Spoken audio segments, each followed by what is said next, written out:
Bakunzi ba Byakubera TV muraho neza, yambi nari mbakumbuye. Umwami Yesu rero niyamamare, yamamare, inkuru nziza ikwire ku isi yose. Ndabasuhuje cyane, ndabasuhuje, umwami Yesu abishimire. Bavandimwe rero, uyu munsi nzanye udushya, mumbaze ngo udushya ni utuhe. Ndifuza ko mwampa ibitekerezo ku gitekerezo nazanye.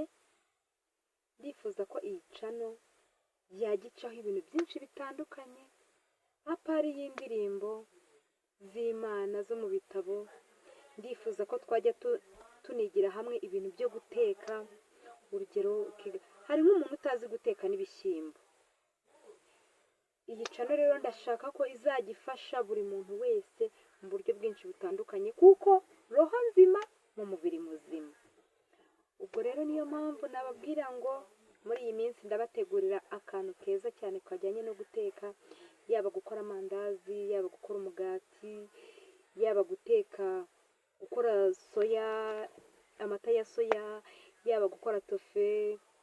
Mbese ni ibintu byinshi. Nzabigisha uko ushobora gukonseriva cyangwa kubika inyanya zawe zikamara igihe kinini ukoresheje uburyo bwo kuzumisha ukabika ifu. Ubwo rero ndabararikiye kugira ngo mube hafi rwose. Nzabereka utuntu twiza kandi tw'ingirakamaro tuzabafasha mu mibereho yanyu ya buri munsi. Ukuntu ushobora gutegura mu rugo, ukuntu ushobora, ni byinshi cyane.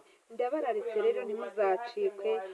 Subscribe, share, comment, kugira ngo ibiganiro byacu bigere hose, kugira ngo ntazaba ari wowe wenyine wunguka ubumenyi buva aha ngaha, ahubwo na mugenzi wawe azabyungukira. Bye bye, ndabakunda cyane.